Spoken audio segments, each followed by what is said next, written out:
Your morning commute could involve a licensed broomstick lane with mandatory helmet enchantments.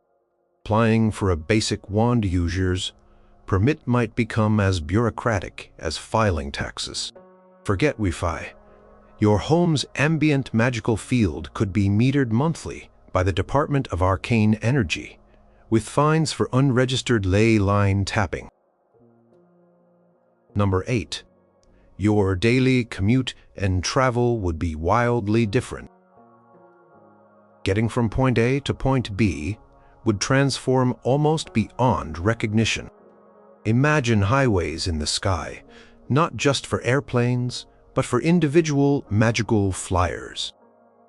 The Department of Aerial Transit would likely mandate specific altitudes for broomsticks, flying carpets, and individually levitated persons to avoid collisions with mundane air traffic.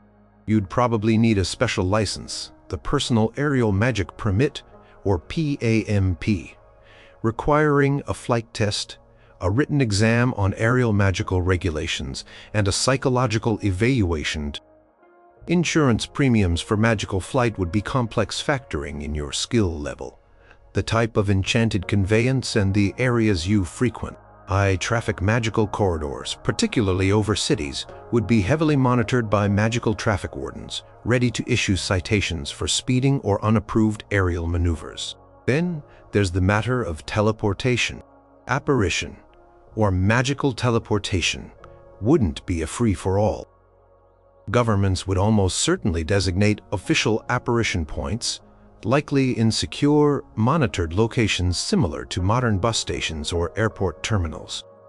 Using an unapproved apparition point or attempting to sidelong apparate an unlicensed individual could result in hefty fines or even a temporary ban on magical travel. There would be taxes on each apparition, contributing to the upkeep of these points and the magical grid that might support or stabilize them. For longer distances, regulated portkeys, enchanted objects that transport users to a predetermined location upon touch, would be the norm. Creating an unauthorized portkey would be a serious offense, akin to operating an unlicensed airline. Each portkey would be single-use or time-limited, logged by the Ministry of Magical Movement, and require pre-approval for its destination to prevent unmonitored border travel or access to restricted zones. Magical creatures used for transport such as griffins, hippogriffs, or even specially bred winged horses would fall under strict regulations from the Department of Magical Creature Husbandry and Use. Owners would need licenses for each creature, proving they can provide adequate care, training, and containment. These creatures would need to be registered, microchipped with a magical tracer, and possibly even pass temperament tests. Public pathways for such creatures would be separate from pedestrian or mundane vehicle traffic, and hitching posts outside establishments would become common, complete with magical tethering charms. Waste disposal from these magical mounts in urban areas would be another regulated concern, with fines for owners who don't magically vanish or dispose of droppings responsibly.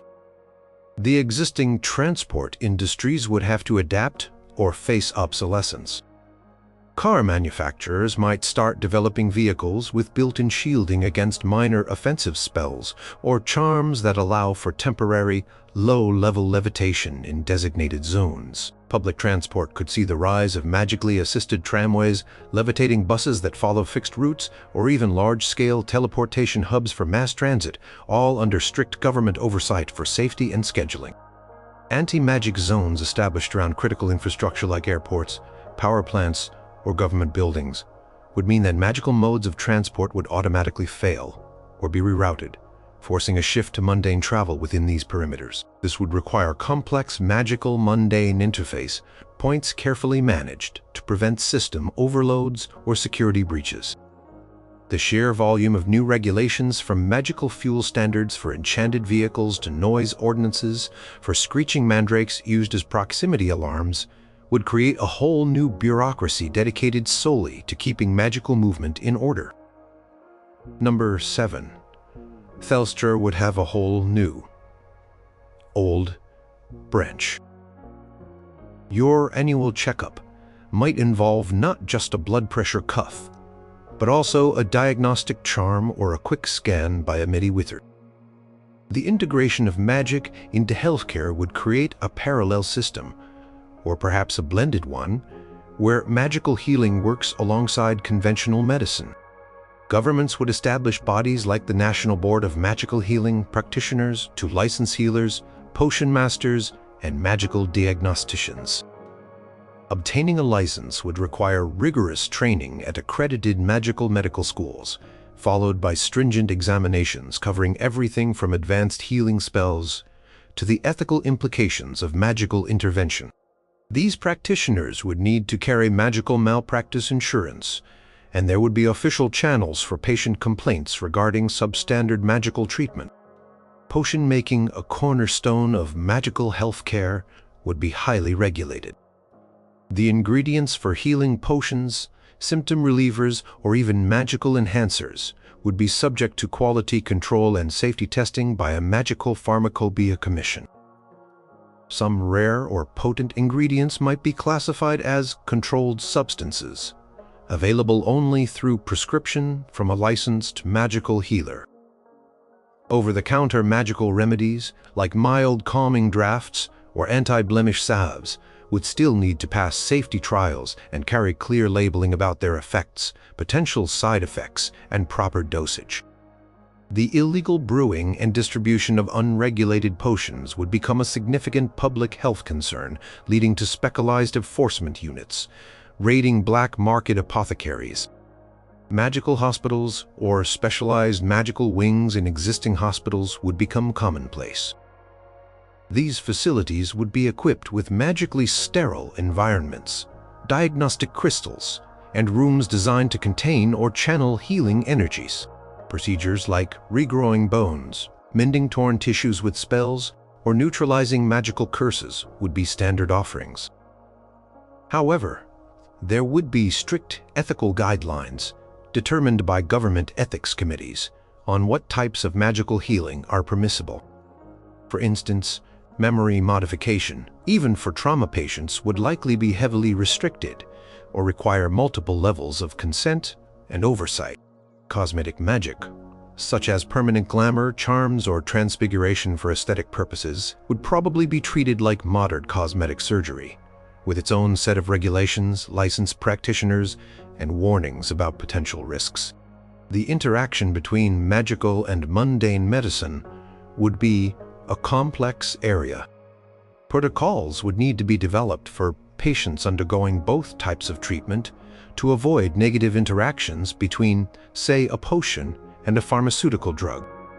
Medical records would have to be comprehensive, detailing both magical and non-magical interventions. There would also be debates, likely reflected in government policy, about which conditions are best treated by magic and which by conventional means. Perhaps government healthcare plans would cover certain approved magical treatments, but not others deemed experimental or purely cosmetic. This could lead to disparities in access, where wealthier individuals can afford non-covered advanced magical procedures.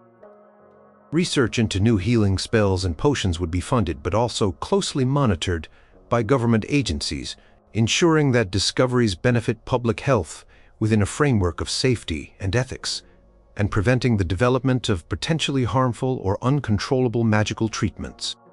Training of mundane doctors and nurses would also likely include basic knowledge of magical ailments and treatments to better coordinate patient care in this new blended medical world. Number 6. Home life and chores could get a magical makeover for a price. Imagine your dishes washing themselves or your laundry folding itself neatly into drawers. This level of domestic convenience could become a reality, but not without a web of regulations. Enchanted appliances, from self-stoking fireplaces to ever-full pantries, within certain limits, would need to pass rigorous safety certifications issued by a body like the Domestic Magical Standards Bureau. Each appliance would likely come with a registered magical signature, and installing or repairing them would require a certified magical technician. Attempting to enchant your own toaster to make perfect golden brown toast every time without a license could lead to fines or even a magical surge that shorts out your home's entire warding system. Self-cleaning charms, mending spells for household items, and pest-repelling wards would be highly sought after. However, applying these would not be a simple, do-it-yourself task for most. Homeowners would likely hire licensed domestic enchanters or ward maintenance specialists. These professionals would be bonded and insured, and the spells they cast would need to comply with local magical ordinances. For example, a pest-repelling ward couldn't be so strong that it harms local wildlife or disrupts a neighbor's magical garden gnomes. The government might even mandate periodic inspections of household enchantments to ensure they haven't degraded or become unstable, similar to how gas lines or electrical systems are checked today. Home security would take on a new dimension. Instead of just locks and alarms, you could have intricate warding schemes, intruder-detecting jinxes, or even mild confusion charms placed around your property lines. Setting these up would again require licensed professionals who understand the legal limits of defensive magic. A ward that causes severe harm to a trespasser, even an unwanted one, could lead to legal trouble for the homeowner. All significant protective enchantments would likely need to be registered with a local magical regulatory office, partly for tax purposes and partly so emergency services, magical or mundane, know what they're dealing with if they need to enter the property. There would be specific regulations on the strength and nature of defensive spells permissible in residential areas to prevent magical arms races between neighbors. Tapping into natural magical energy like ley lines to power your home's enchantments or appliances would be a complex, regulated process. You couldn't just stick a magical conduit into the ground. You'd need permits from the Department of Arcane Energy, environmental impact assessments, and a metered connection that measures your magical energy consumption. Exceeding your allocated magical energy draw could result in penalties or a temporary cutoff. Zoning laws would also incorporate magical considerations. For instance, you might not be allowed to practice large-scale transfiguration in a dense residential zone due to the risk of magical backlash, or cast perpetual daylight charms that could annoy your neighbors. The dream of a fully automated, magically run home would be achievable, but it would come with layers of bureaucracy, service contracts with certified magical maintenance companies, and a constant awareness of the rules governing domestic magic. Failure to comply could mean anything from a warning notice from the Council of Domestic Thaumaturgy to having your home's magical license temporarily suspended. Number 5. Education would include Magic 101 and specialized magical trades. The discovery or widespread acceptance of magic would necessitate a revolution in education systems worldwide. From a young age, children would likely undergo mandatory, or at least strongly encouraged, magical aptitude testing administered by the Ministry of Education's new division of Magical Potential. These tests wouldn't just identify raw power, but also specific talents, such as affinity for healing, transfiguration, or charms. The results could significantly influence a child's educational track and future career prospects, leading to early specialization. Public schools would need to incorporate basic magical theory and safety into their curricula for all students, regardless of aptitude, much like basic science or physical education today. This would include topics like identifying magical phenomena, understanding magical laws, and basic defensive measures against common low-level hexes or cursed objects. For students showing significant magical talent, specialized magical schools or academies would be established, both public and private. These institutions would offer comprehensive magical training covering spellcasting techniques, potion brewing, herbology, magical history, ethics of magic, and creature handling. The curriculum would be standardized and regulated by a government body to ensure quality and safety. textbooks would be approved, and teachers would need specific certifications in magical pedagogy. There would likely be fierce competition to get into prestigious magical academies, and scholarships might be available for gifted but underprivileged students funded by the government or magical guilds. Alongside these academic institutions, vocational magical schools would emerge, training individuals for skilled magical trades such as magical baked repair, warding installation, potion ingredient, cultivation, or enchanted construction. Apprenticeships with master magic users would also become a formal and regulated pathway into many magical professions. The regulation of magical educational materials would be a serious undertaking. Spell books, potion recipes, and guides to enchanting would be vetted for accuracy, safety, and ethical content. Certain advanced or potentially dangerous magical knowledge might be restricted, available only to licensed professionals or advanced researchers under strict supervision. The government would likely maintain a list of prohibited spells and rituals, and teaching such magic would be a criminal offense. Libraries, both public and academic, would have restricted sections containing powerful or sensitive magical texts, accessible only with special permissions. Online resources for learning magic would also be heavily monitored or curbed by government agencies to prevent the spread of misinformation or dangerous practices. A major debate would revolve around who gets access to advanced magical education. Should it be open to anyone who can pass the entrance exams, or limited to those with a demonstrable high level of innate magical ability? This could lead to societal divisions and arguments about equality of opportunity. Furthermore, standardized magical competency exams, similar to bar exams or medical boards, would be required to obtain licenses in various magical professions. Passing these exams would be crucial for anyone wanting to practice magic professionally. The emphasis on magical education might also inadvertently devalue non-magical fields of study in the eyes of some, creating a new form of intellectual or social hierarchy. Governments would have to carefully manage the integration of magical education to ensure it complements, rather than supplants traditional learning, fostering a society that values both magical and mundane skills. Number 4. The job market would explode with new magical professions and regulations. The very fabric of the economy would shift with the introduction of magic, creating a plethora of new jobs, all requiring specific skills and, inevitably, government certification and oversight. The forefront would be positions within the newly formed Ministry of Magic, or its equivalent departments, regulators writing the magical code, inspectors ensuring compliance with enchantment, safety standards recurring with enchantment saboteurs, and liaisons working with non-magical sectors to manage the integration.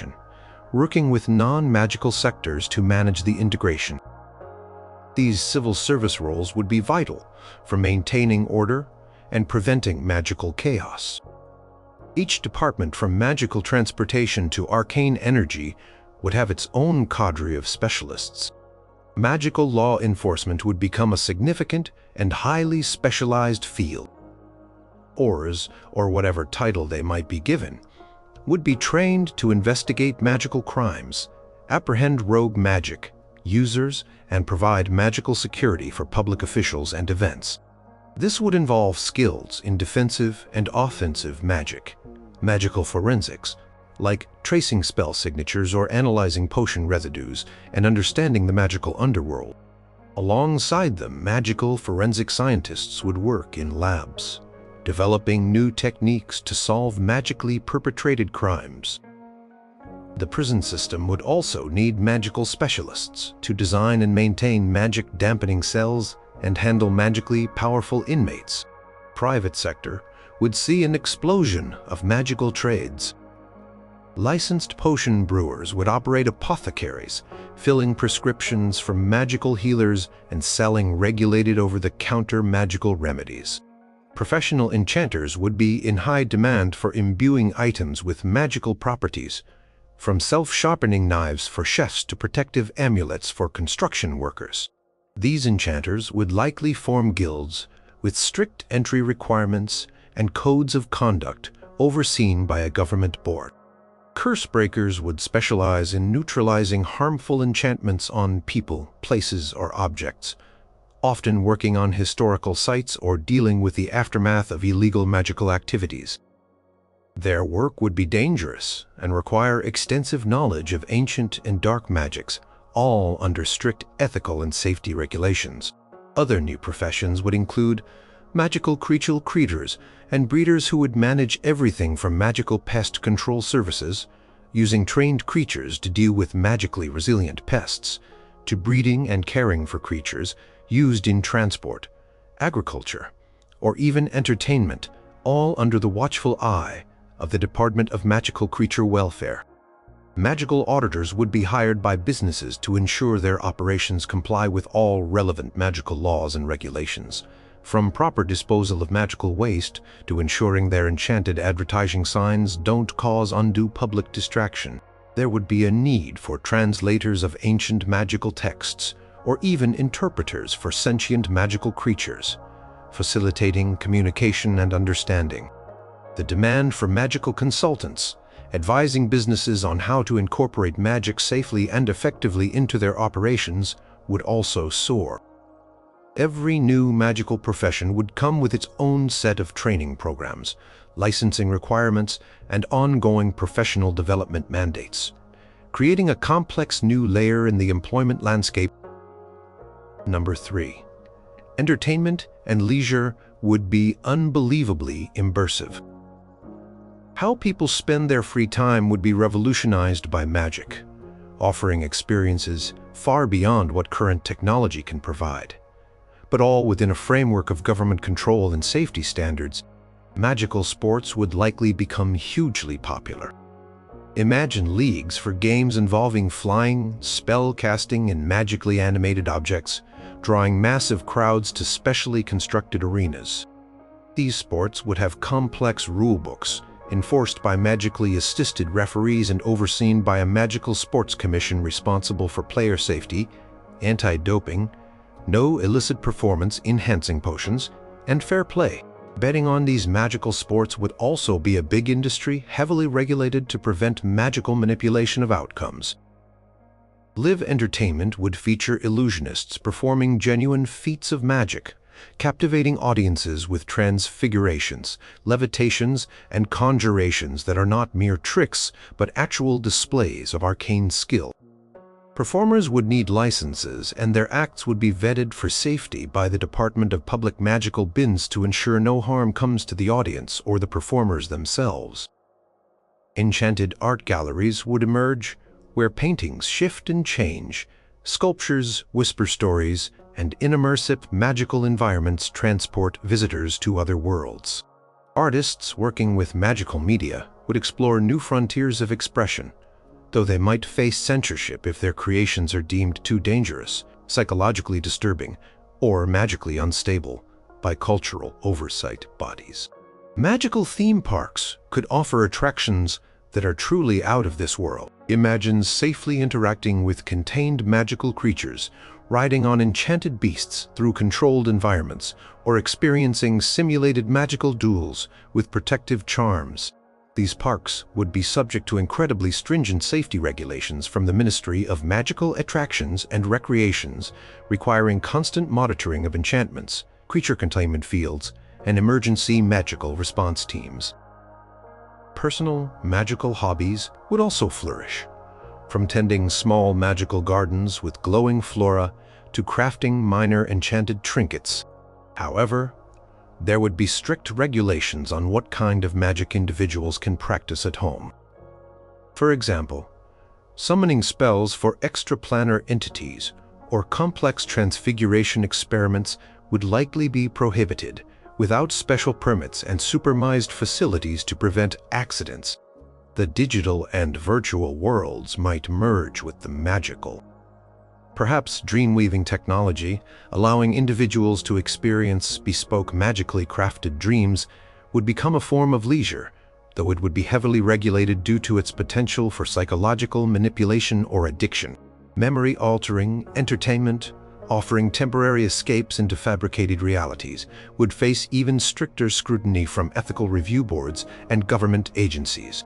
Even something as simple as a magically enhanced board game, with pieces that move and interact on their own, would need to meet safety standards to ensure no harmful residual magic.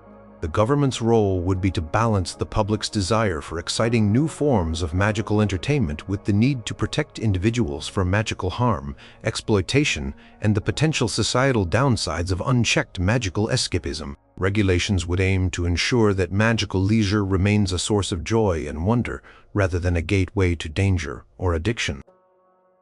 Number 2. Crime and law enforcement would face an unprecedented arms race. The existence of magic would, unfortunately, open up entirely new avenues for criminal activity, forcing law enforcement to adapt rapidly and develop new methods of detection, prevention, and response. Illegal potion dealing would become rampant with back alley, alchemists brewing everything from addictive euphoria elixirs to dangerous combat stimulants or untraceable poisons. Unauthorized transfiguration could be used for anything from forging goods to altering one's appearance to evade capture. Mind tampering through spells or potions would present a terrifying new category of crime, including coerced confessions, memory theft, or emotional manipulation, all of which would be incredibly difficult to prove and prosecute without specialized magical forensic techniques. Magical assault, using offensive spells to injure or incapacitate, would require new definitions in criminal law.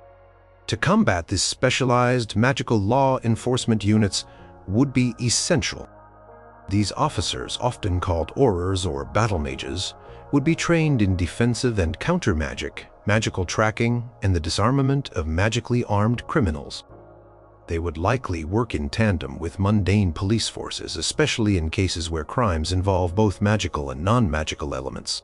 Magical forensics would become a critical field, with experts analyzing crime scenes for traces of spell energy, identifying the unique magical signature of a perpetrator, if such a thing exists and can be catalogued, and examining enchanted objects for clues.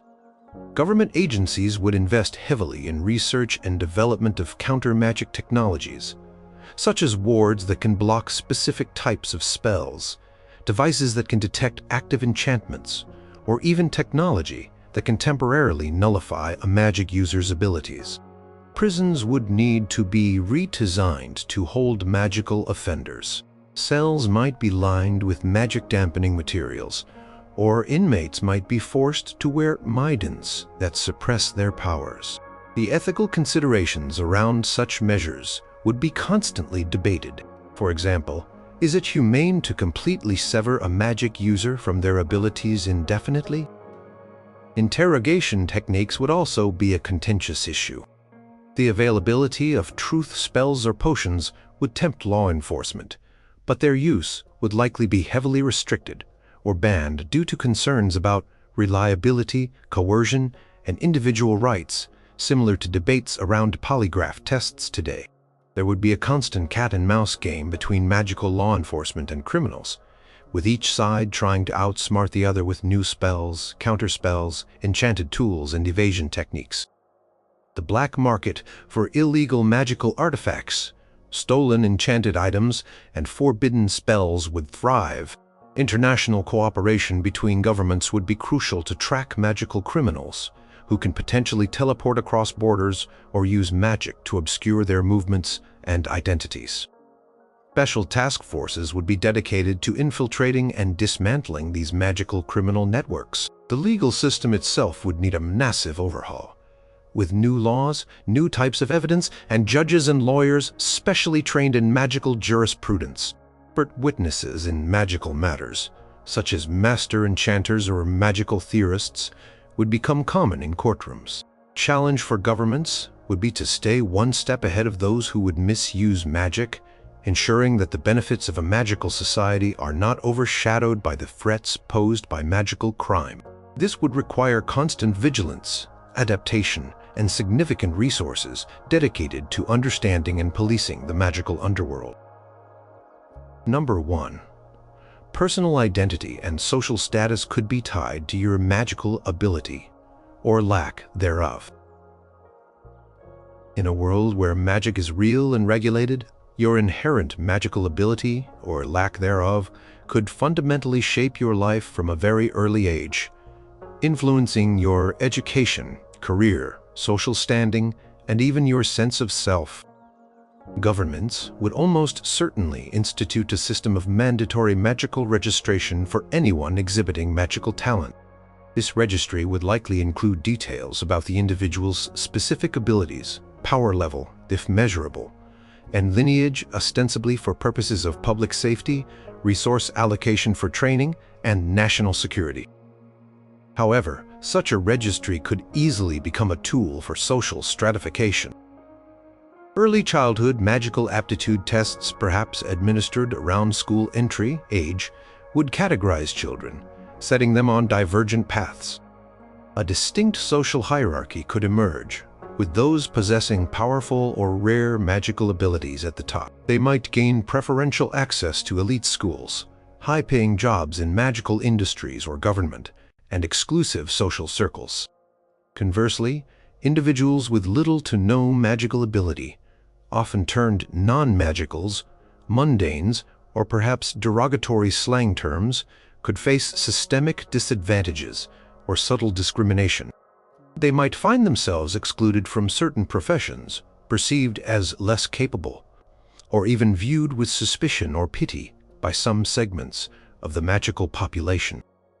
Concept of a squib, someone born into a magical family but possessing no magic themselves, could carry a significant social stigma, leading to feelings of inadequacy or ostracism within their own communities.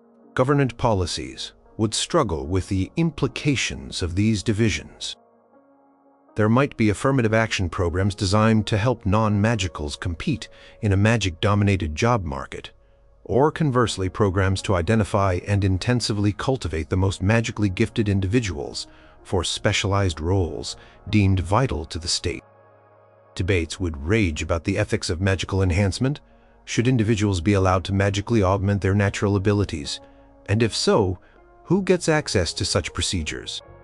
Would this create an even wider gap between the magically haze and have-nots? The very definition of equality would be challenged. Legal frameworks would need to be developed to protect against discrimination based on magical ability, but enforcing such laws could prove incredibly difficult when so much of society is structured around magical competence. Underground movements could arise in response to these new social dynamics.